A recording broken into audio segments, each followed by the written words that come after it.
आपण सगळे ज्या क्षणाची प्रतीक्षा करत होतो, क्षणाचाही विलंब न करता जोरदार टाळ्यांच्या गजरात मंचावर आमंत्रित करते राष्ट्रवादी काँग्रेस पक्षाचे सन्माननीय राष्ट्रीय अध्यक्ष, महाराष्ट्र राज्याचे अत्यंत लोकप्रिय उपमुख्यमंत्री आदरणीय श्री अजितदादा पवार यांना. जोरदार टाळ्या आपल्या झाल्या पाहिजेत.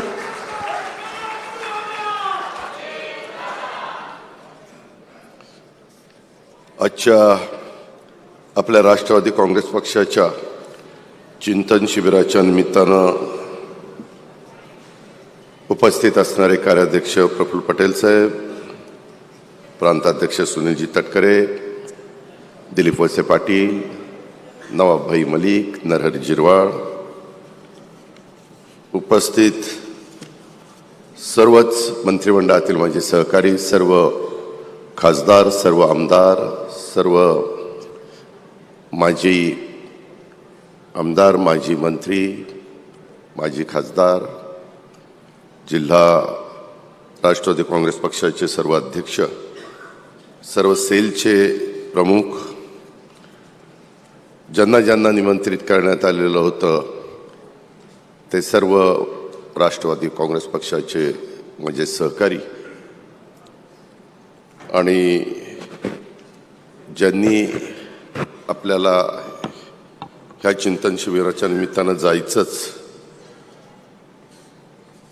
पक्षाने बोलवलं नाही तरी पक्षावर प्रेम असल्यामुळं, पक्षावर निष्ठा असल्यामुळं, पक्षाचा एक घटक म्हणून ते आपणहून आले असे पण उपस्थित असणारे सगळे माझे सहकारी. हसता काय करत ते सांगतो. बंधू भगिनींनो, पत्रकार मित्रांनो आणि माझ्या तरुण सहकाऱ्यांनो,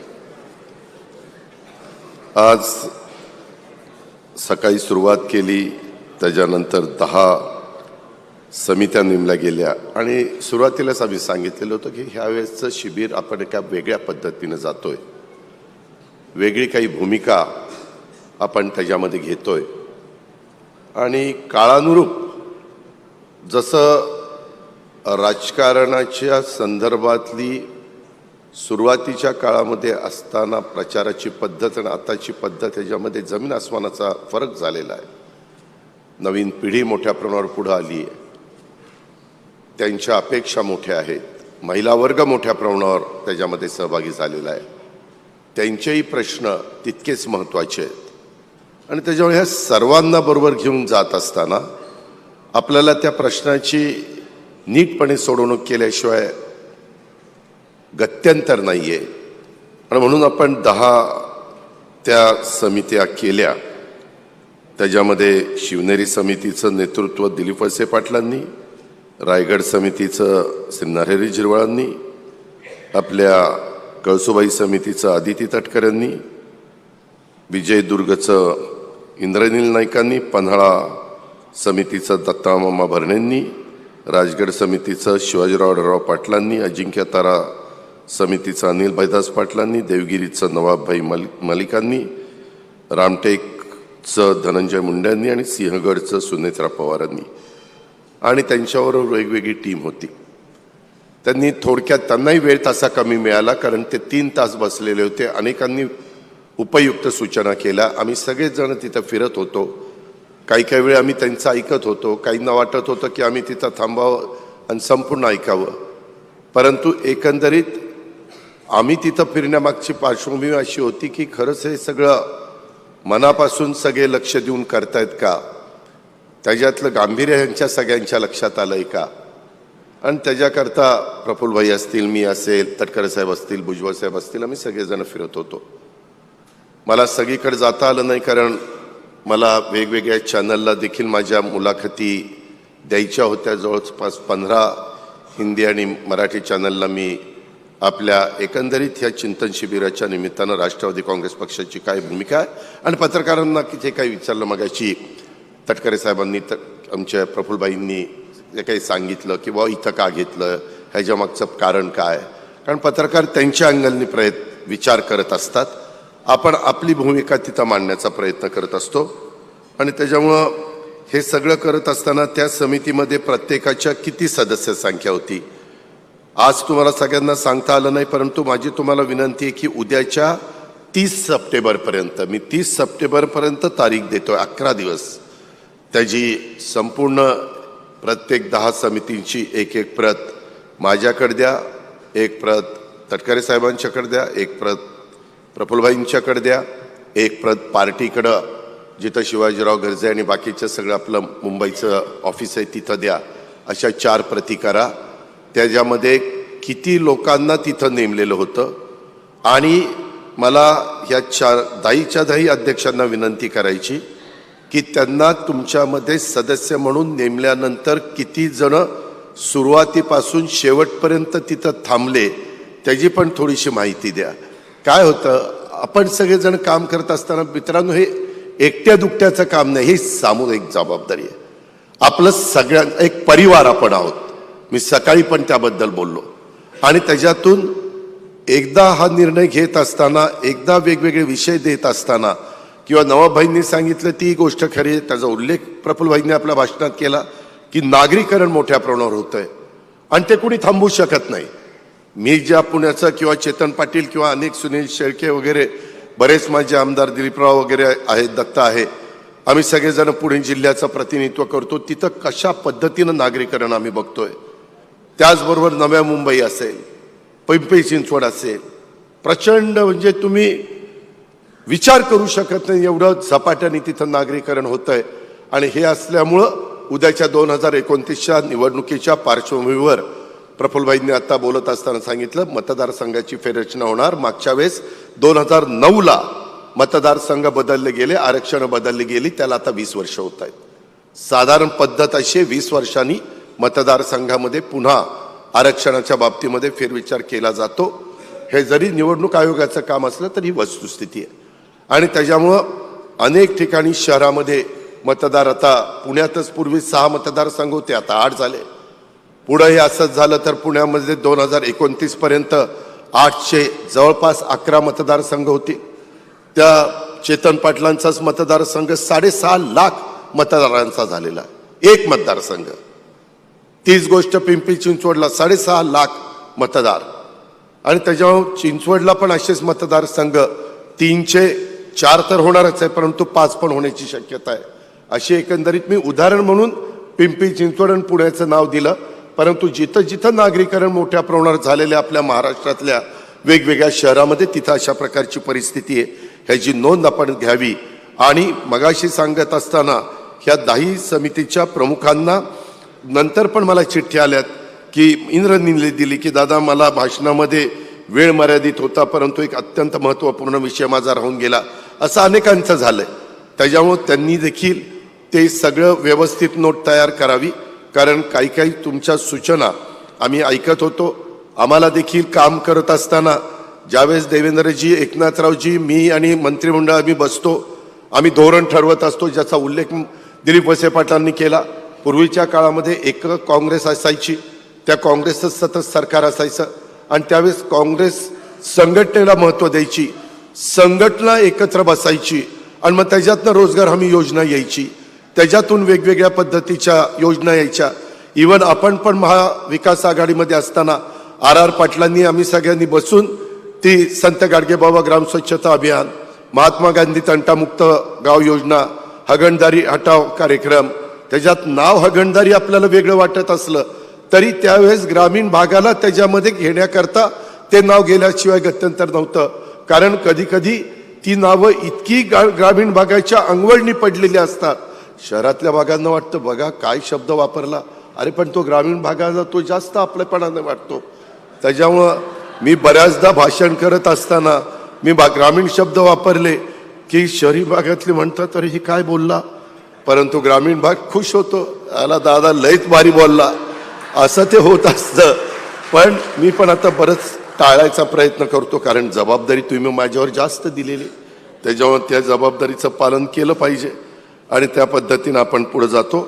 म्हणून माझी विनंती आहे की सगळी माहिती, किती सदस्य होते, किती सदस्य शेवटपर्यंत तिथं थांबलेले होते, किती सदस्य आदितीने सांगितलं तसे फोटो काढायला बाहेर गेलेले होते, ते त्याच्यातून कळेल. मला ह्याच्यातली गमतीचा भाग जाऊ द्या, परंतु ह्याच्यातनं सिरियसनेस किती आहे आपल्या तिथल्या सन्माननीय सदस्यांना हे पण त्याच्यातनं आपल्याला ओळखता येतं.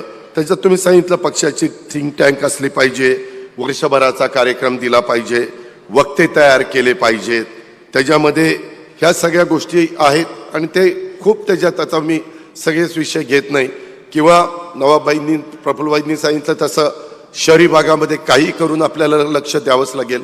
कुणाची कुठलीही मक्तेदारी नसते. मला आठवतंय दिलीपरावांना, सुनील तटकरेजींना, नवाबाईंना आठवत असेल मागे नंदुरबारला फक्त आणि फक्त पंजा चालायचा. तिथं त्यावेळेस गावित साहेब आपल्याबरोबर होते आणि मग नंतर गावित साहेबांनी प्रयत्न मनापासून केला, आपण त्यांना साथ दिली आणि नंतर तिथनं पंजा बाजूला गेला आणि घड्याळ तिथं चालायला लागलं. पूर्ण जिल्हा परिषद नंदुरबारची घड्याळावर निवडून आलेली आपण सगळ्यांनी पाहिली. म्हणून मी सांगतो की कुठंच फक्त लोकांना विश्वास देणं हे अतिशय महत्वाचं आहे आणि त्यांचे त्या भागातले प्रश्न ज्याचा उल्लेख मगाशी नवाबाईंनी केला की स्लमच्या बद्दल ते बोलले, झोपडपट्टीमध्ये राहत असणाऱ्या माझ्या सहकारी मित्रांच्या बद्दल, माझ्या बंधू भगिनींच्या बद्दल त्यांनी काय साधारण लोक विचार करतात ते सांगण्याचा प्रयत्न केला. परंतु आज आपल्या महायुतीच्या सरकारने त्या बाबतीमध्ये बरेच महत्त्वाचे निर्णय घेतलेले आहेत. मध्ये काही जण आपल्या BDD चाळीमध्ये आम्ही चाव्या देण्याचा कार्यक्रम केला. 160 स्क्वेअर फीटचं पूर्वी घर असायचं, इतकं खराब घर होतं, 4-4 पिढ्या त्या घरात राहिल्या आणि आता त्यांना 550 स्क्वेअर फीटच्या पेक्षा चांगलं मोठं 2 बेडरूमचं अटॅच WCचं किचन आणि हॉल असणारं घर दिलं. फार सुंदर घरं दिलीत. मी पण ते बघितली. आम्ही चाव्या देवेंद्रजींनी, मी आणि एकनाथरावांनी दिल्या. काही आपल्यातले पण सहकारी त्या कार्यक्रमाला होते. अशा पद्धतीनं कामं आपण सगळेजण करतोय. मला आज जे 10 गट केले होते त्या गटामध्ये जी चर्चा झाली किंवा त्यांचं सादरीकरण नियुक्त प्रतिनिधींनी सगळ्यांच्या समोर आत्ता केलं ते फार अभ्यासपूर्ण सूचना समोर आलेल्या आहेत. सदरच्या सर्व सूचनांच्या बाबत पक्षाचं आपलं पार्लमेंटरी बोर्ड आणि कोर कमिटी यामध्ये विचारविनिमय केला जाईल. त्याच्यामध्ये अधिकची माहिती आणखीन तुम्हाला द्यायची असेल ज्याचा उल्लेख दिलीप वळसे पाटील साहेबांनी किंवा काही मान्यवरांनी केला त्याही करता वेळ दिला जाईल आणि त्यानंतर प्रत्येक विषयावर पक्षाची भूमिका आणि पुढील कार्यक्रम हा सर्वांना त्या ठिकाणी कळवला जाईल. यासाठी सर्व गटांनी त्यांचा सविस्तर लेखी अहवाल हा मी सांगितलं तशा पद्धतीनं आम्हा चौघांना आणि एक पार्टीकडं अशा प्रकारे द्यावा अशी माझी तुम्हाला ह्या बाबतीमध्ये विनंती आहे. मित्रांनो, बऱ्याच वेगवेगळ्या प्रकारच्या चर्चा चालत असतात आणि ह्या चालत असताना मला तुम्हाला सगळ्यांना एक सांगायचं आहे, तुम्हालाही पक्षाचे एक प्रमुख घटक, परिवारातले एक सदस्य म्हणून माहिती पाहिजे की आज आपण राज्यामध्ये जे काही काम करतो त्याबद्दलची काय परिस्थिती. तुम्ही बघा, अलीकडे सातत्याने पेपरमध्ये किंवा जे काही कर्ज आहे ते एकंदरीत कर्ज हे साधारण 9,32,000 कोटीचं आहे. तुम्ही पण थोडेसे स्तब्ध व्हाल की 9,32,000 कोटीचं. 16-17ला पद्धत अशी आहे, मी 10 वर्षाचं तुम्हाला त्याच्यामध्ये आकडेवारी सांगतो की स्थूल उत्पन्न राज्याचं 22 लाख रुपये होतं, 22 लाख कोटी आणि त्याच्यामध्ये आपल्या ह्याला निव्वळ ऋण होतं त्यावेळेस 40,000 साधारण कोटीचं होतं आणि त्याच्यानंतर स्थूल ऋण हे 65,000 कोटीचं होतं. एकूण सगळ्या प्रकारचं ऋण म्हणजे कर्ज 3,64,000 कोटी. पद्धत अशी, इथं तटकरे साहेब बसलेत, इथं दिलीप वळसे पाटील साहेब बसलेत, त्यांनाही महाविकास आघाडीच्या सरकारमध्ये 1-1 वर्ष त्यांनी अर्थ मंत्रालय सांभाळलेलं होतं. मी देखील 10-11 वर्ष अर्थ मंत्रालय सांभाळतोय. त्याच्यामध्ये साधारण एक पद्धत आहे, देशाने एक सूत्र ठरवून दिलेलं आहे सर्व राज्यांच्या करता, पार जम्मू काश्मीर पासून कन्याकुमारीपर्यंत. तुमचं असणारं एकूण स्थूल राज्याचं उत्पन्न त्याच्या टक्केवारीमध्ये तुमचं कर्ज हे साधारण 25% आत असलं पाहिजे. एकूण कर्जाचं दायित्व नियमानुसार स्थूल राज्य उत्पन्नाच्या, म्हणजे त्याला इंग्लिशमध्ये GDP म्हणतो, त्याच्या 25% आत असलं पाहिजे. आपलं राज्याचं हे दायित्व आता मी जो 25-26 अर्थसंकल्प सादर केला त्याच्यामध्ये 18.87 आहे. म्हणजे मग तुम्ही म्हणाल टाळ्या वाजू नका, तुम्ही म्हणाल 18.87 म्हणजे 19 घडाभर धारा, म्हणजे अजून 6% काढता येईल ना कर्ज. काही वेळेस आपल्याला नैसर्गिक संकट येतं. मधी आपण मागे महाविकास आघाडीत उद्धव ठाकरे साहेबांच्या बरोबर मंत्रिमंडळ केलं, त्यावेळेस अचानक करोना आला, सगळं ठप्प झालं, कर टॅक्स यायचा कमी झाला. अशा काही घटना येतात ना. कधी कधी दुष्काळ पडतो, कधी कधी अतिवृष्टी होते. आत्ता देखील पावसाचे काय थैमान वेगवेगळ्या भागात आहेत, तुम्हाला मला माहिती आहे. आपण भेटी दिलेल्या आहेत, आपण त्याच्याबद्दल मार्ग काढतोय, पंचनामे करायला सांगितलेले आहेत. तिथं जे काही माझ्या बळीराजाचं शेतकऱ्याचं नुकसान झालेलं आहे त्याच्यातनं पुन्हा त्याला सावरण्याचं काम हे आपण महायुतीच्या सरकारमध्ये करतोय. त्याच्यातनं महत्त्वाचं कृषी मंत्रालय असेल, त्याच्यामध्ये महत्त्वाचं अर्थ मंत्रालय असेल, ही महत्त्वाची खाती, त्याच्याशी सहकार खातं असेल, कारण घेतलेल्या कर्जाच्या संदर्भामध्ये देखील काय आपल्याला करायचं, हे अशा महत्त्वाची खाती आपल्याकडं पण आहेत आणि त्याच्यातून आपल्याला मार्ग काढायचा आणि आम्ही मार्ग काढतो. त्याबद्दल यत्किंचितही कुठली शंका आपण मनामध्ये आणू नका. परंतु मी एकंदरीत हे जे काही 25%च्या आत असलं पाहिजे सांगतोय. 16-17ला ते 67% स्थूल राज्याच्या उत्पन्नाच्या कर्ज होतं. त्याच्यानंतर 17-18ला ते 17%वर गेलं, नंतर ते 18-19ला 16%वर गेलं, 19-20ला 17%वर गेलं, 20-21ला आपल्या करोनाच्या काळात ते जवळपास 20%पर्यंत पोचलं.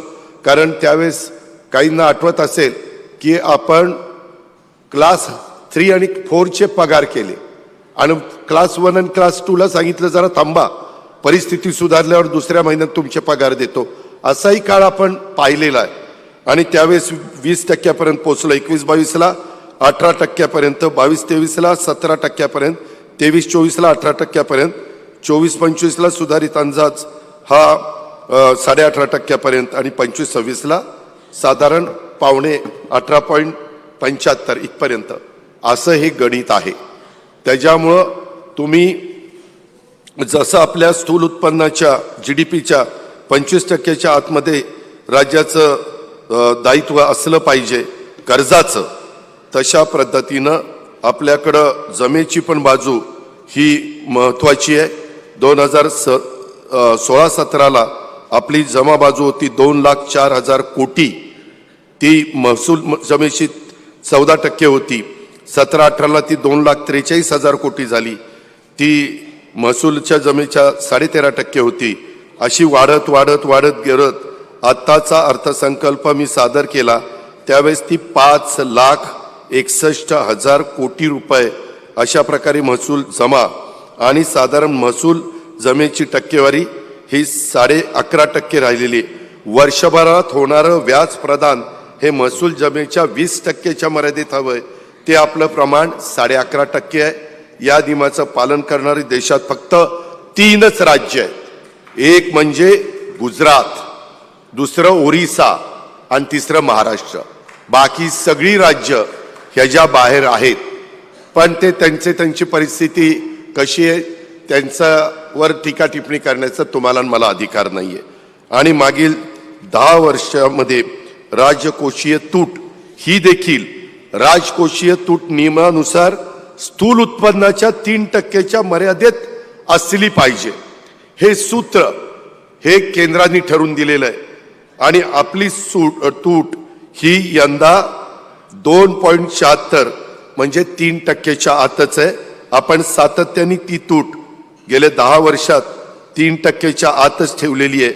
काही काही वेळेस तर ती 2%पर्यंतच राहिली. 16-17मध्ये, 17-18मध्ये तर 1%वर आली, 18-19ला 1%वर आली, पुन्हा 19-20ला 2%वर गेली, 20-21ला मात्र 2.5% गेली.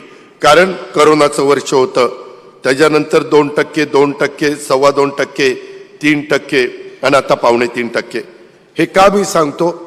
बऱ्याचदा लोकांना ह्याच्याबद्दलची माहिती नसते आणि अरे बापरे 9 लाख कोटीच्या पुढं कर्ज गेलं. अरे परंतु उत्पन्न राज्याचं वाढलंय, बाकीच्या जे काही नियम ठरवून दिलेले त्या नियमामध्ये ते आहे. शेवटी आपल्याला आर्थिक शिस्त तर लावलीच पाहिजे, मग ती कुठली माझी छोटी मोठी सहकारी संस्था असू द्यात किंवा राज्याचा कारभार असू द्यात किंवा जिल्हा परिषद, तालुका पंचायत, नगरपालिका, नगरपंचायत, महानगरपालिकेचा कारभार असू द्यात, ह्याची पण नोंद आपण सगळ्यांनी घ्यावी. दुसरी माझी तुम्हाला एक सांगणं आहे, एकंदरीतच सरकार चालवत असताना काही लोकाभिमुख निर्णय घ्यावे लागतात. गरीब घटकाला पण डोळ्यासमोर ठेवावं लागतं. ज्यांची ऐपत आहे त्यांच्याकडनं टॅक्स वसूल करावा लागतो. ज्यांची ऐपत नाही त्यांना इतरांच्या बरोबरीनं आणण्याच्या करता प्रयत्न करावा लागतो.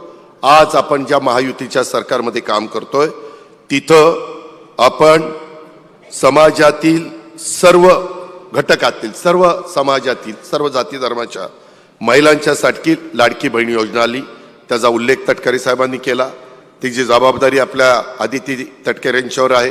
सतत ती माझ्याशी संपर्क साधत असते की दादा महिन्याच्या महिन्याला पैसे कसे जातील, डीबीटी कशी होईल, आणि ती लाडकी बहीण योजना तसंच सर्व समाजातील सर्व जाती धर्माच्या शेतकरी बंधू भगिनींना आपण 3 हॉर्सपॉवर, 5 हॉर्सपॉवर, 7.5 हॉर्सपॉवर हे वीज पंपाची मोफत वीज ही योजना आणली.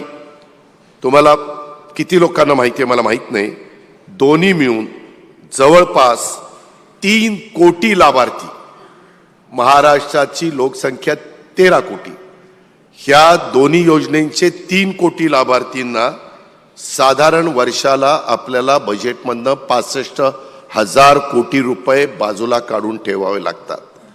65,000 कोटी रुपये. त्यामध्ये संजय गांधी निराधार हे 2 योजनेचं मी सांगतोय, 3 कोटी लाभार्थ्यांच्या करता. संजय गांधी निराधार त्याला आपण 1,500 रुपये केलेले. श्रावणबाळ योजना 1,500 रुपये. आत्ता दिव्यांगांच्या करता मंत्रिमंडळातल्या सहकाऱ्यांना आठवत असेल, मला वाटतं ह्या महिन्यात का गेल्या महिन्यात आपण 1,500-2,500 रुपये केले त्याच्यावर तिथं. आणि हे 3-4 योजनांचे लाभार्थी हे 30 लाख आहेत. सर्व जाती धर्मातले निराधार, गरीब आणि दिव्यांग सर्व घटकातले 30 लाखांना डीबीटीवर आपण साधारण 6,500 कोटी रुपये त्या ठिकाणी देतो. त्याचबरोबर शेतकऱ्यांच्या करता पंतप्रधानांनी आणलेली 6,000 रुपयाची योजना वर्षाची, आणि आपण त्याला 6,000 रुपये अशी 12,000ची योजना, ती आपण 1 कोटी शेतकऱ्यांना देतो, त्याच्यात 12,000 कोटी. अशा पद्धतीनं 3 आणि 1 4 आणि हे जवळपास 4.5 कोटी लाभार्थींना थोडे कमी 1 लाख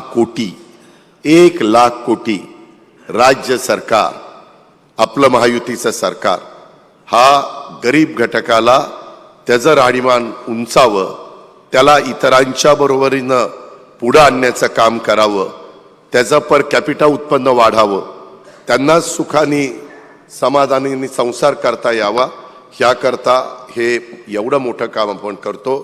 तुम्ही सगळे परिवारातले घटक आहात, आपण फार जबाबदार लोक आहात, जिल्ह्यामध्ये, तालुक्यामध्ये, शहरामध्ये काम करणारे आहात, आणि म्हणून ह्याची माहिती तुम्हाला पाहिजे, असली पाहिजे. त्याकरता ही माहिती मी तुमच्या सगळ्यांच्या समोर ठेवण्याचा प्रयत्न केलेला आहे. मित्रांनो, एकंदरीतच आज झालेल्या या महत्त्वाच्या चिंतन शिबिरातून आपण सगळेजण सकाळपासून एकत्र आलोय, आणि या शिबिरात आपण सामाजिक, आर्थिक, राजकीय आणि संघटनात्मक अनेक विषयांवर सखोल चर्चा केली, आणि त्याच्याबद्दल आपण हे सगळं साधारण सार ह्याच्यातनं बाहेर काढलेलं आहे.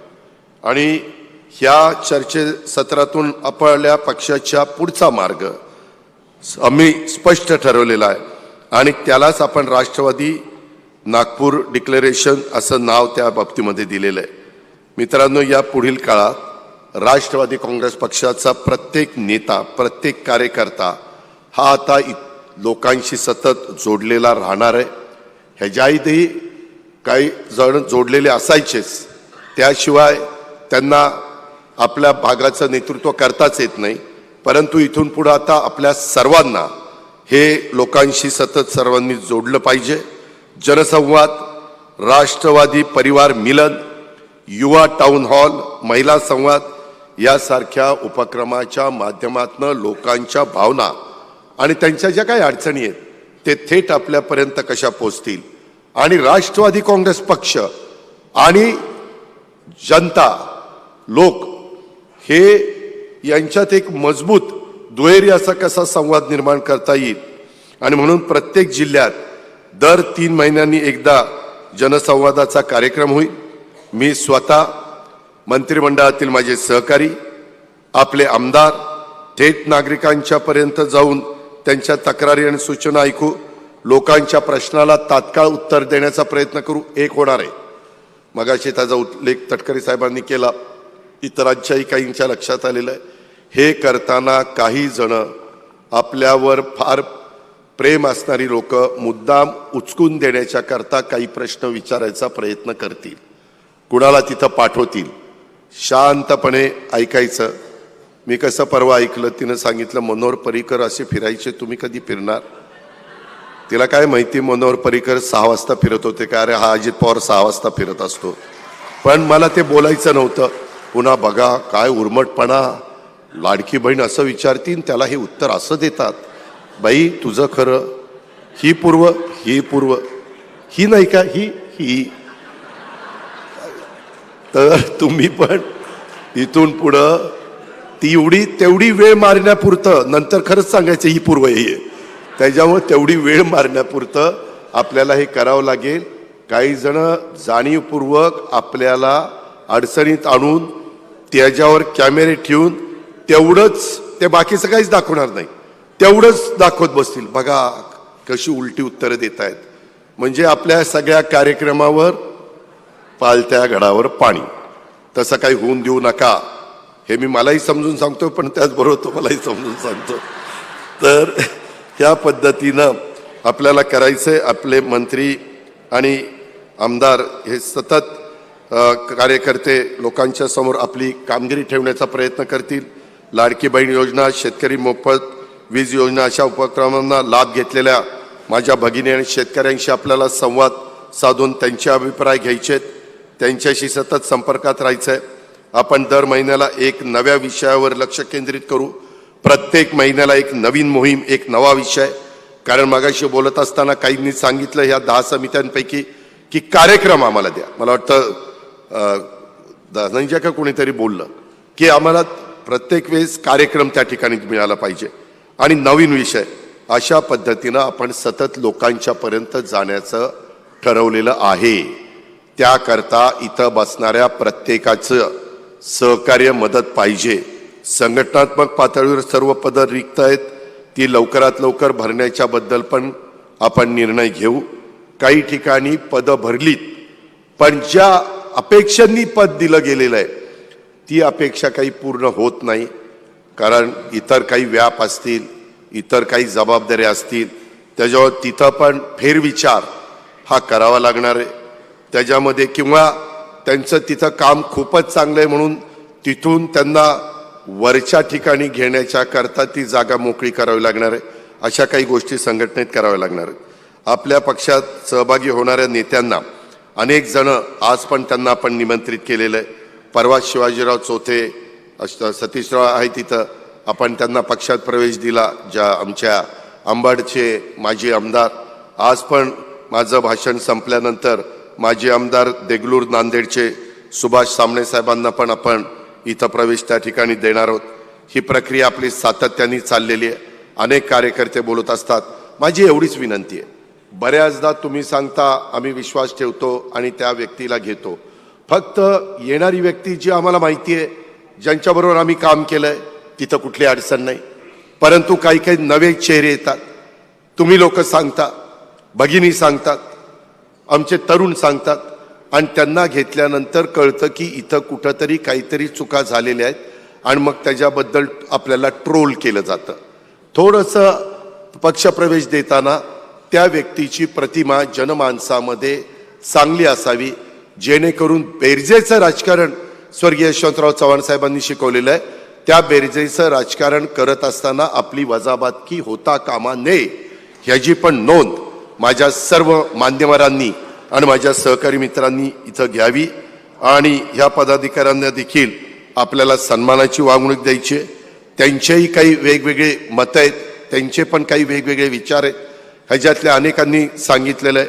आता इथं हेमलताताई पाटील आहे, प्रतिभाताई शिंदे, अशा बऱ्याच माझ्या भगिनींची पण नावं घेता येतील, पुरुष मंडळींची पण नावं घेता येतील. आणि त्याच्यामुळे प्रत्येक कार्यकर्त्याच्या परिश्रमाचा सन्मान करणं, परिश्रम करणाऱ्याला फळ, हेच आपल्या पक्षाचं ब्रीदवाक्य असेल. बढती आणि संघटनात्मक जबाबदाऱ्या किंवा निवडणुकीतील उमेदवारी, ज्याचा उल्लेख सुनेत्रा पवारांनी केला की कोणाला उमेदवारी दिली पाहिजे, काय केलं पाहिजे, तर आता ते मला जास्त चांगलं लक्षात ठेवावं लागेल. संघटना कशी वाढवायची हे आधीच मला सांगितलं असतं तर मी कुठे गेलो असतो. काय तर जोडलेल्या कामगिरीवर आधारित असतील आपल्या पक्षात. परंतु तुम्हाला मी सांगतो, ह्याच्या आधी मी भाषण करायचो त्यावेळेस रात्रभर माझा पाठ म्हणजे गृहपाठ व्हायचा आणि मग सकाळी भाषण करायचो. आता फक्त असं झालं की त्यांनी भाषण केलं आणि मी पण भाषण करतोय. माझा रात्री गृहपाठ झालाय, त्याच्यामुळे त्या पद्धतीनंच चाललंय. ते तिथं नोंद चाललेली आहे. बरोबर आहे, हे ठीक बरोबर आहे. आता कुठलं नाही झालं की माझं काय रात्री खरं नाहीच आहे. तर आपण डिजिटल प्रचाराला पण प्राधान्य दिलं पाहिजे. डिजिटल प्रचार हा अलीकडच्या काळामध्ये फार महत्त्वाचा घटक ठरलेला आहे. तंत्रज्ञानाचा AI, मित्रांनो, सगळ्या क्षेत्रामध्ये आता AI आलेलं आहे. कुठलंही क्षेत्र जगातलं AI पासून बाजूला राहू शकलेलं नाही, राहूच शकत नाही. जसं एक काळ होता साक्षर निरक्षर, नंतर काळाला कॉम्प्युटर चालवणारा साक्षर, न चालवणारा निरक्षर, तसा आता AIचा वापर करणारा साक्षर आणि AIचा वापर न करणारा निरक्षर असं होण्याची दाट शक्यता आहे. काळानुरूप आपण पण काही गोष्टी समजावून घेतल्या पाहिजेत आणि त्याच्यातून आपल्याला ह्या तंत्रज्ञानाचा वापर करून आपले विचार ह्या शेवटच्या माणसापर्यंत, अंतोले साहेब सांगायचे तोच शेवटचा माणूस, त्या शेवटच्या माणसापर्यंत पोहोचवण्याचं काम आपल्याला करायचं आहे. छत्रपती शिवाजी महाराज, महात्मा ज्योतिराव फुले, राजर्षी शाहू महाराज, डॉक्टर बाबासाहेब आंबेडकर यांच्या मूल्यांप्रती आपली निष्ठा अधिक बळकट करत आपण काम करायचं आहे. राष्ट्रवादी काँग्रेस पक्ष हा प्रत्येक घटकाच्या उत्थानाची जबाबदारी स्वीकारत राहील. ग्रामपंचायतीपासून उपमुख्यमंत्री कार्यालयापर्यंत सरकार आणि पक्ष यांच्यात पारदर्शक यंत्रणा उभारण्याचं काम आपण करतोय. आपल्या कार्यकर्त्यामुळे जनता आणि सरकार यांच्यातील पूल अधिक मजबूत आपला करायचा विचार आहे. आपण शेतकरी, शेतमजूर यांचं रक्षण करण्याचा संकल्प कायम ठेवतोय. शहरी महाराष्ट्रासाठी नवा संकल्प आपण मांडतोय. आधुनिक शहर, मजबूत पायाभूत सुविधा, सर्वांसाठी संधी, शहरी भागात आकांक्षा पूर्ण करत असताना ग्रामीण भागात सहकार शेती आधारित उद्योगांना आपण प्रोत्साहन देतोय. तरुणांच्या आकांक्षा पूर्ण करण्यासाठी आपण MDC म्हणजे महाराष्ट्र विकास परिषद स्थापन करतोय.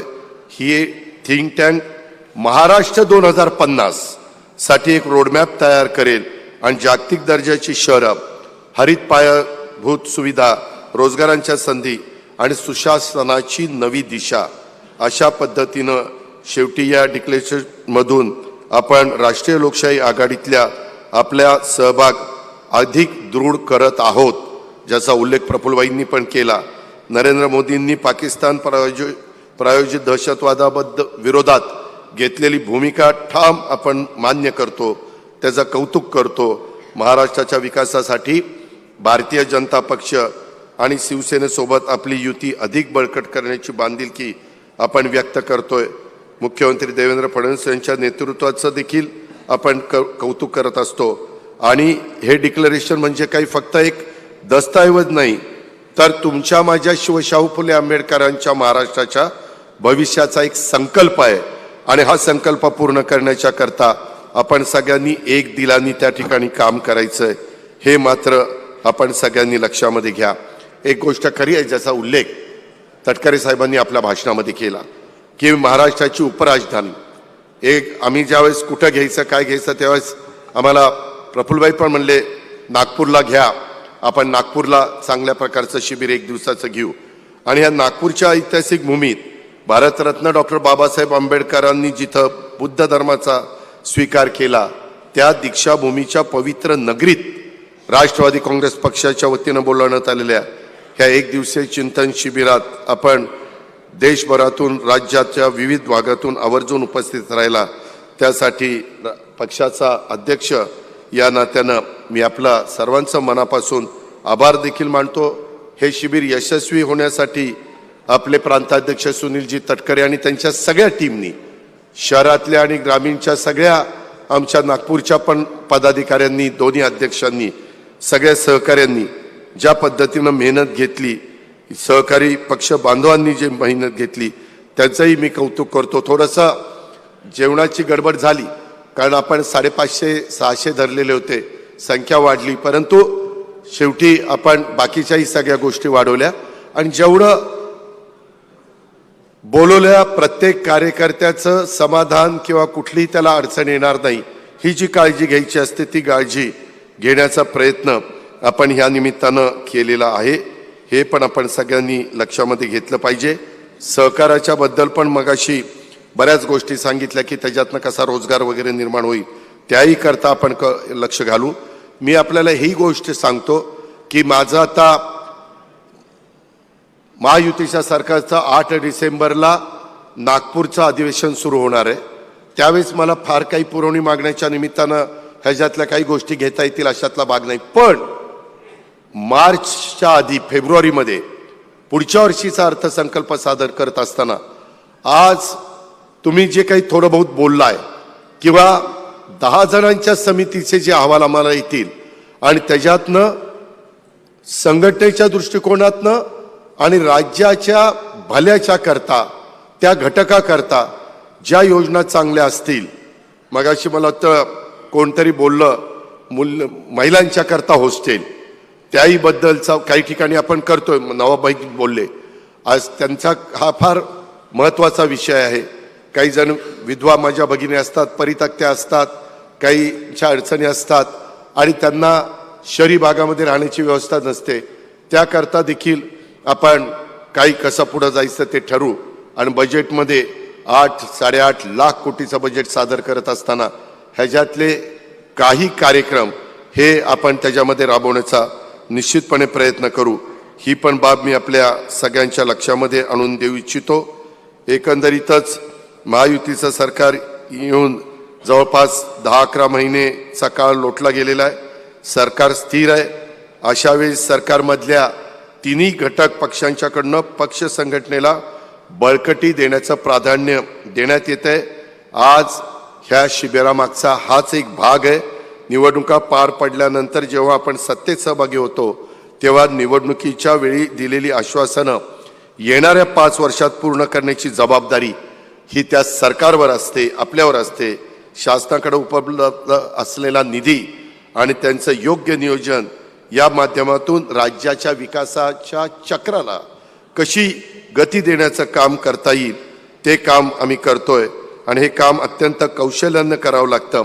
यावर्षीचा राज्याचा 11वा अर्थसंकल्प मी मांडला, त्यावेळेस राज्यावर असलेलं कर्ज आणि वर्षभरात राज्याला प्राप्त होणारा महसूल ह्या सगळ्या गोष्टी सांगण्याचा प्रयत्न केला। रोजगाराच्या बाबतीमध्ये आम्ही आता लवकरच कॅबिनेटला एक विषय आणतो।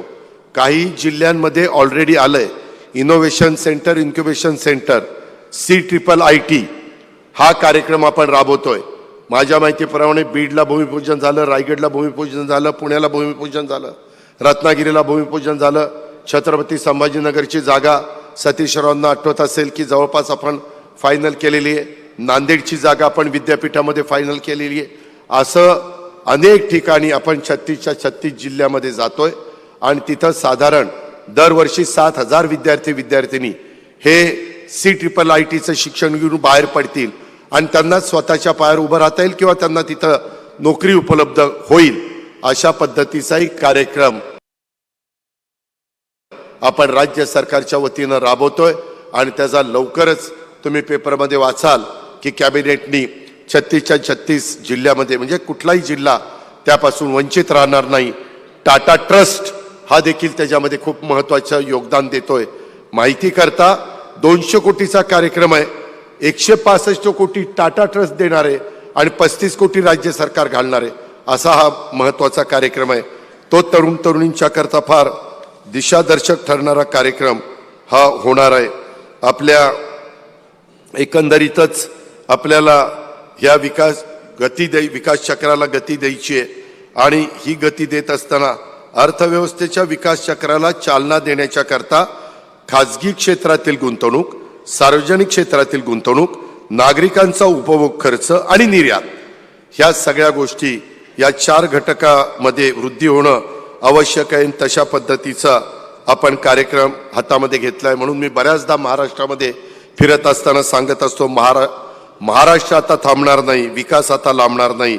हा विकास मंत्र डोळ्यासमोर ठेवून आपण विकास चक्राला गती देण्याचं काम हे निश्चितपणे करतोय.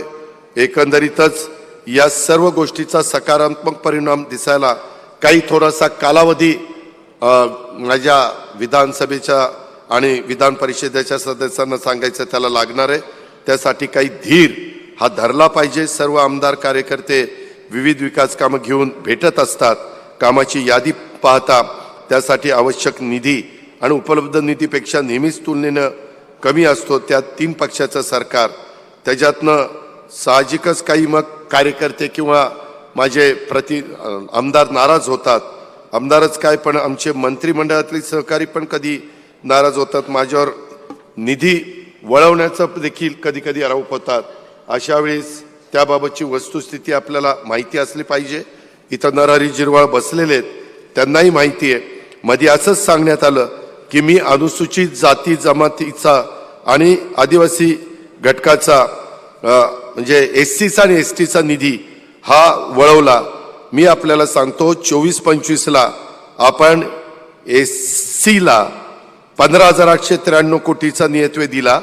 यंदाच्या वर्षी आपण 25-26ला तोच निधी 22,658 कोटी रुपयाचा दिला. 42% नियतवेमध्ये वाढ केली आणि आदिवासीच्या नियतवेमध्ये आपण 40% वाढ केली. 15,360 कोटीवरून 21,495 कोटी. कधी कधी काही बातम्या अशा दिल्या जातात काही लोकांच्याकडनं, आपल्या मित्र पक्षातल्या एखाद्या घटक पक्षातल्या सहकार्याकडनं, आणि त्याला लगेच उत्तर देऊन आपण कारण नसताना काही मतभेद आहेत असं दाखवत नाही. पण मी आपल्याला जबाबदारीनं सांगतो, राज्याचं हित डोळ्यासमोर ठेवून काम करत असताना कुठेही दुजाभाव केला जाणार नाही. कुठल्याही घटकावर, कुठल्याही समाजावर अन्याय होणार नाही. ही जी काही आपल्या महापुरुषांची त्यांची शिकवण आहे, त्या शिकवणीतनं आपण सगळेजण पुढे जाणार आहे. मधी सारथी महाज्योतीची पण तुलना केली जाते.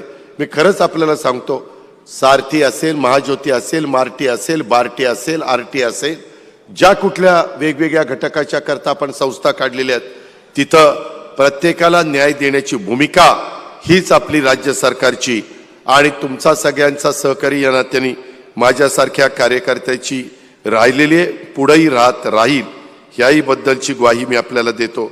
मित्रांनो, थोडासा उल्लेख काही माझ्या आधीच्या वक्त्यांनी केला, पण मागील 2 महिन्यात तुम्ही जर बघितलं तर समाजामध्ये निर्माण करण्यात येत असलेली तेढ ही निश्चित पुरोगामी महाराष्ट्राला शोभणारी नाही. परवा मी बीडला गेलेलो होतो. तिथं धनंजय होते, बाकीचे सगळे सहकारी होते. त्यावेळेस मी भाषण केलं आणि तिथंही सगळ्यांना सांगितलं. उलट अनेक माझ्या समोरच्या लोकांनी त्या गोष्टीला प्रतिसाद दिला. त्यांनी त्याबद्दल समाधान व्यक्त केलं आणि भारतीय संविधानात आरक्षणाची तरतूद करताना काही काळाने सामाजिक आर्थिक समानता प्रस्थापित होऊन जाती धर्म विरहित सदृढ समाज रचना स्थापन करण्याचं घटनेचे शिल्पकार डॉक्टर बाबासाहेब आंबेडकरांचं स्वप्न होतं. असं असताना बोलताना त्यांचं नाव घ्यायचं आणि पुन्हा जाती व्यवस्था स्थापन करण्याचा प्रयत्न करायचे. अशा वेळेस समतेचा विचार जोपासणाऱ्या आपल्या पक्षाला कठीण काळात सामोरं जावं लागत आहे. पण हेही दिवस जातील. सामान्य जनता, युवक युवती यांना वास्तवतेचं भान निश्चितपणे येईल. जातीपातीच्या राजकारणाच्या पेक्षा विकासाभूमिक समाजकारणाकडं ही नवीन पिढी आकर्षित होतील अशी आशा ठेवून आपण आपली वाटचाल चालू ठेवायची. कुठल्याही घटकावर अन्याय होऊन द्यायचा नाही. कुणाच्याही तोंडातला घास काढून दुसऱ्याला द्यायचा नाही, मात्र कुणावर अन्याय पण होता कामा नये ही पण काळजी आपण घेतोय. महायुती सरकारची पण साधारण हीच लाईन आहे, हे पण आपण सगळ्यांनी या निमित्तानं लक्षामध्ये घ्यावं आणि आपापल्या भागामध्ये जातीय सलोखा ठेवण्याचा मनापासूनचा प्रयत्न राष्ट्रवादी काँग्रेस पक्षाच्या प्रत्येक कार्यकर्त्यांनी करावा, सहकार्यांनी करावा, माझ्या लाडक्या बहिणींनी करावा, तरुणींनी पण करावा, वडीलधाऱ्यांनी पण करावा. राजकारणात टिकून राहण्याच्यासाठी आणि यशस्वी होण्यासाठी मी लक्षात ठेवत असलेला मंत्र किंवा वापरत असलेलं तंत्र आपल्याला थोडं सांगतो. राजकारणात नेहमीच मी स्वतः 3 गोष्टी स्वतः जवळ ठेवत आलोय. आता मी माझा स्वभाव तुम्हालाही माहिती आहे की पूर्वी कसा होता आणि आता कसा बदलत चाललेला आहे. तो अजून चांगला बदलण्याचा प्रयत्न करतो, काळजी करू नका. फक्त तुम्ही माझा साथ द्या, माझ्या बरोबर राहा. त्याच्यामध्ये 3 गोष्टी वाढवण्याचा नेहमी प्रयत्न करत आलेलो आहे आणि ज्या 3 गोष्टी मी नेहमी वाढवण्याचा प्रयत्न केलेला आहे त्या म्हणजे ॲम्बिशन. त्यामध्ये ॲम्बिशन म्हणजे नेहमी मोठी महत्त्वाकांक्षा आपण ठेवली पाहिजे. आपला पक्ष अधिकाधिक जागा जिंकेल अशी ती महत्त्वाकांक्षा असावी. त्या दृष्टीनं प्रयत्न देखील असावेत. नुसती महत्त्वाकांक्षा ठेवून चालणार नाही. दुसरी त्याच्यामध्ये अडॅप्टिबिलिटी म्हणजेच होणाऱ्या बदलांशी जुळून घेण्याची वृत्ती. परवाच एक कार्यकर्ता मला भेटला आणि म्हणाला, दादा तुम्हाला भेटीसाठी चिठ्ठी आत पाठवताना फक्त नाव लिहावं लागतं, खाली काही पद लिहिता येत नाही. मी त्यांना म्हटलं सर्वांना पद देता येणं शक्य नाही, कारण हे 3 पक्षाचं सरकार आहे. त्याच्यामध्ये आपल्याला जुळून घ्यावं लागतं. महामंडळं पदही विभागली जातात. राजकारणातली परिस्थिती ही बदलत असते. तिच्याशी जुळून घेण्यासाठी आपल्याला बदल करावा लागतो. तेव्हा आपण सर्वांशी जुळून घेण्याची वृत्ती काही काळ ठेवली पाहिजे आणि त्याच्यामुळं पद असो पद नसो आपण सतत काम करत राहिलं आणि काम आपलं उजवं दिसलं तर पद आपोआप चालत येतं. ही गोष्ट कृपा करून आपण सगळ्यांनी लक्षात घ्या. आणि तिसरं म्हणजे अकाउंटेबिलिटी. त्याच्यामध्ये कुठल्याही परिस्थितीमध्ये आपलं उत्तरदायित्व, हे जबाबदारीची जाणीव, ही जाणीव आपण वाढवली म्हणजेच आपण नेहमीच्या कर्तव्य तत्पर राहतो आणि जबाबदारी यशस्वीपूर्णपणे करतो. अशा पद्धतीनं ह्या 3 बाबी आहे. परंतु ह्या 3 बाबी बरोबरच 3 गोष्टी मी स्वतः जवळ ठेवतो. त्या म्हणजे पेशन्स, त्याच्यामध्ये पंक्च्युअलिटी आणि पॉझिटिव्हिटी. ह्या 3 गोष्टी अतिशय महत्त्वाच्या आहेत.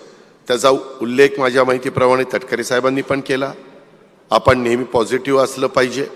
ती पॉझिटिव्हिटी तुम्ही मी दाखवली पाहिजे. पेशन्स म्हणजे धीर आपण ठेवला पाहिजे. वेळेच्या बाबतीत कार्यतत्पर राहा. मी मगाशीच बोलत असताना हिरामण खोसकरला म्हणलं, का रे बाबा जरा उशीर झाला यायला. मग तो हळूच नरहरी झिरवाळींच्याकडे बघत होता. पण म्हणलं राधा रात्री 1 वाजता आला. अरे म्हणलं तुम्हाला 15-20 दिवस सांगितलेलं होतं की आजचा दिवस आपला महत्त्वाचा आहे. तसं आता इथून पुढं होऊन देऊ नका. मी खरंच पुढच्या वेळेस दारच बंद करणार आहे. जर 9:30चं टायमिंग असेल ना, 9:30 वाजल्यावर दार बंद. जे बाहेर असतील त्यांना पक्षाबद्दल किती आस्था आहे, प्रेम आहे हे त्या ठिकाणी लक्षात येईल. त्याच्यामुळं तसं आता करू नका. इतकं टोकाचं पाऊल कृपा करून उचलायला लावू नका अशी माझी आपल्याला विनंती आहे. आणि या आपण नेहमी त्याच्यामध्ये पेशन्स ठेवला पाहिजे, कार्यतत्पर राहिलं पाहिजे. पॉझिटिव्हिटी ही सकारात्मक आपण त्याचा ठेवाय. ह्या 3 गोष्टी आपण त्यामध्ये दाखवल्या पाहिजेत आणि तशा पद्धतीनं काम करत जीवनात कधी पण नाराजी येणार नाही. भविष्यात राजकीय आलेख उंचावत जातो, एवढंच आपण त्या ठिकाणी लक्षात ठेवलं पाहिजे अशी माझी आपल्याला सगळ्यांना आग्रहाची, नम्रतेची, कळकळीची विनंती आहे. खरं तर प्रफुल्लभाईंनी त्याचं उदाहरण दिलं. ज्यावेळेस मी प्रफुल्लभाई देशाचे पंतप्रधान नरेंद्र मोदी साहेबांना आणि अमित शहा साहेबांना, आणि त्यावेळेस नड्डाजी पण होते, ते 3 होते आणि आपण होतो, त्यावेळेस आम्ही स्पष्टपणे तिथं सांगितलेलं होतं की आम्ही काम करताना हा महाराष्ट्र आहे, शिवशाहू फुले आंबेडकरांचा महाराष्ट्र आहे. इथं एकता, इथं समता, इथं बंधुतेचा विचार इथल्या मातीत अतिशय खोलवर रुजला गेलेला आहे. इथं जातीय द्वेष, धार्मिक हिंसेला स्थान नाही आणि तशा पद्धतीचं राजकारण कदाचित काही दिवस चालेल, परंतु दीर्घकाळ लोकांच्या मनात राहायचं असेल तर सर्वांना बरोबर घेऊनच जावं लागतं. तेव्हा आपण आणि आपला राष्ट्रवादी काँग्रेस पक्ष हा सर्वांना सोबत घेऊन पुढं जात राहील. विदर्भातले थोर संत तुकडोजी महाराज यांनी ग्रामगीता लिहिलेली आहे आणि त्यातल्या 4 ओळी मला आपल्याला ऐकाव्याशा वाटतायत. सार्वजनिक कामी जाऊनी कष्टत जावे निस्पृहपणी, जाती पक्ष मित्र शत्रू म्हणून पक्षपात कोठे नसावा. हे विचार त्या काळामध्ये ह्याच विदर्भामध्ये संत तुकडोजी महाराजांच्या ग्रामगीतेमध्ये त्यांनी सांगितलेले आहेत आणि त्यांनी म्हटल्याप्रमाणेच सार्वजनिक जीवनामध्ये निस्पृहपणे कष्ट करणं, जातीपाती मित्र शत्रू न पाहता पक्षपात न करता कार्यरत राहणं हाच आपल्या सर्वांच्या समोरचा आदर्श आहे आणि त्याच पद्धतीनं आपण पुढे जाण्याचं काम करूया. अशा प्रकारची माझी आपल्याला सगळ्यांना आग्रहाची विनंती आहे. त्याचबरोबर माझी तुम्हाला अजून एक विनंती आहे की प्रवक्त्याच्या बाबतीमध्ये देखील आपण लवकरच काही निर्णय घेतो.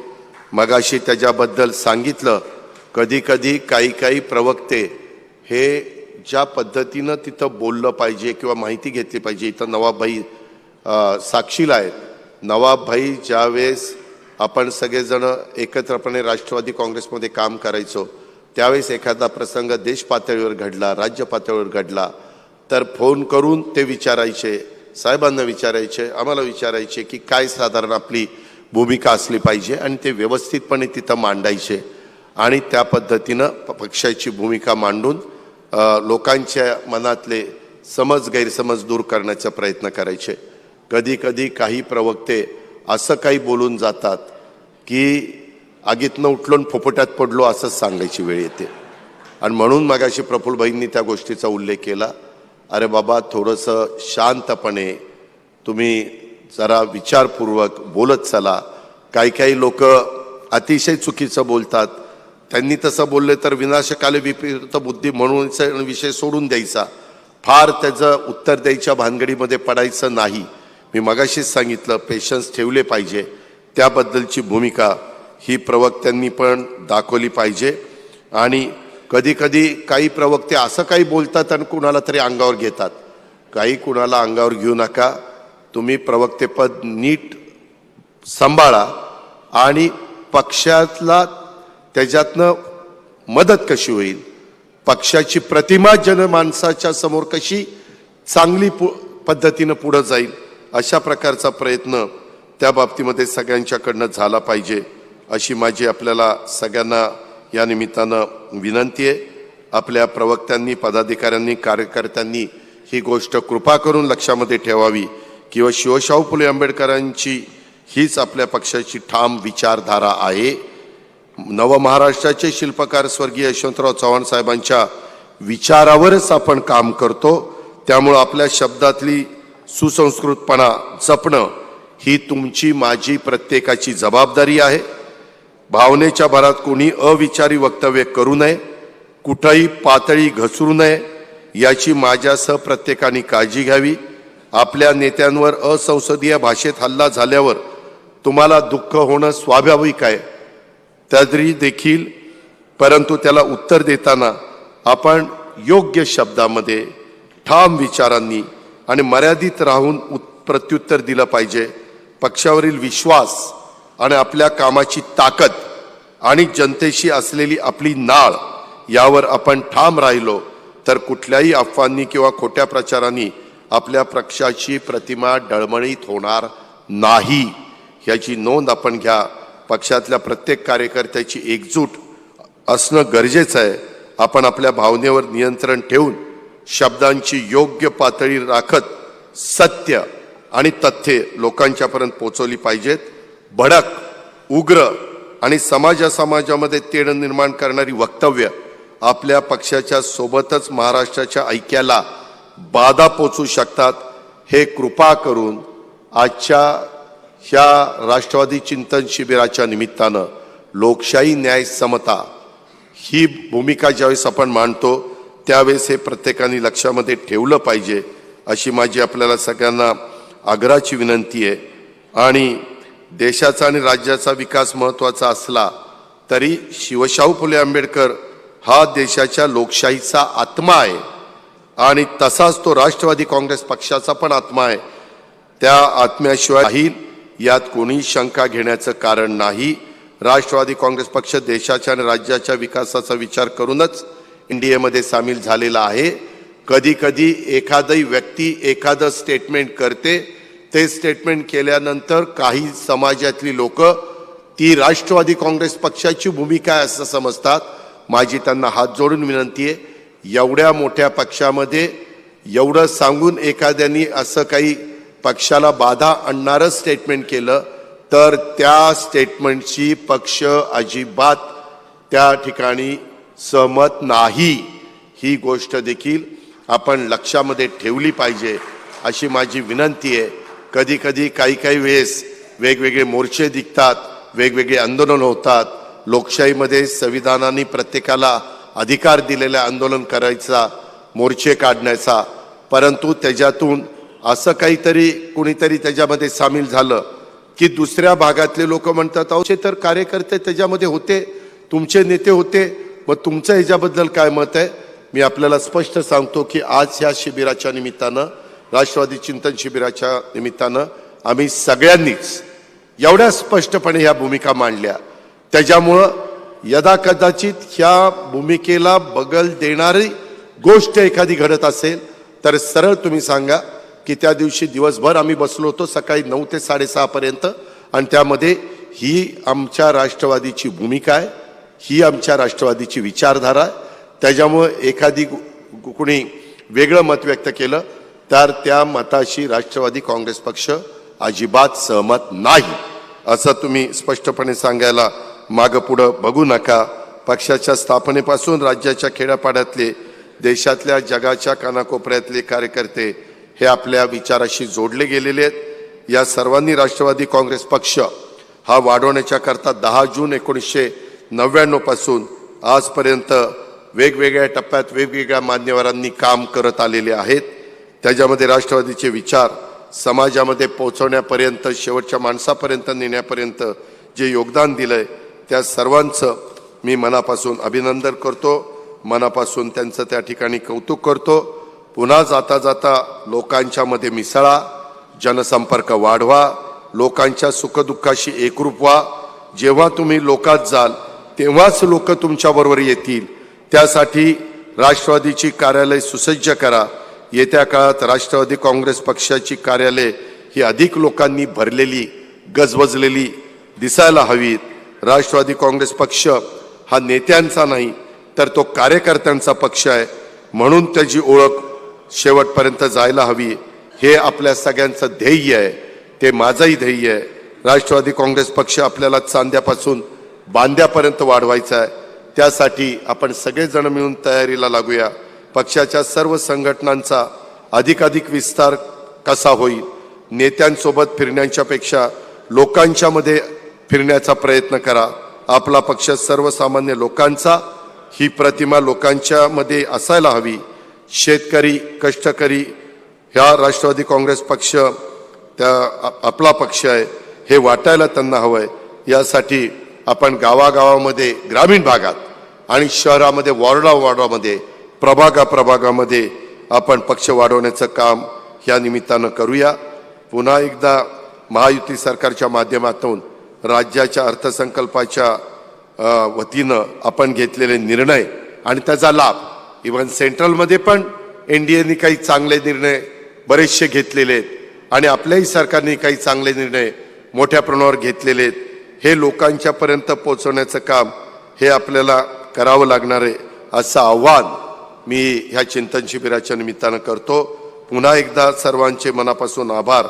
चिंतन शिबिराच्या आयोजनाच्या बद्दल योगदान दिलेल्या तटकरेजी, तुम्ही आणि तुमच्या सर्व टीमचं मी आभार मानतो, तुम्हाला धन्यवाद देतो, सर्वांचं अभिनंदन करतो.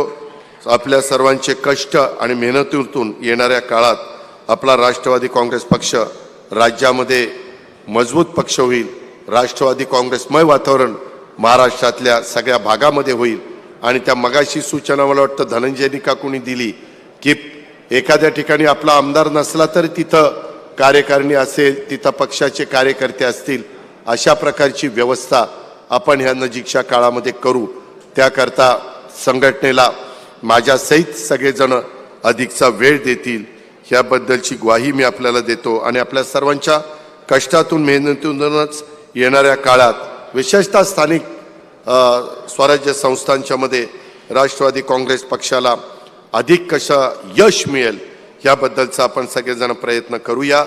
आणि तो प्रयत्न आपण सगळेजण कराल असा विश्वास देखील मी व्यक्त करतो. शेवटी जाता जाता एवढंच सांगतो, घड्याळ तेच, वेळ नवी हवी, प्रत्येक क्षणी लढाई नवी हवी.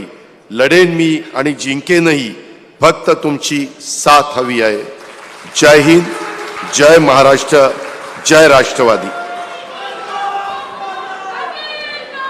मनपूर्वक धन्यवाद. सगळ्यांना विनंती आहे, आपण कृपया जागीच थांबावं. राष्ट्रगीतानं आपण कार्यक्रमाचा शेवट करणार आहोत. मी मंचावर आमंत्रित करते आदरणीय श्री प्रफुल्लभाई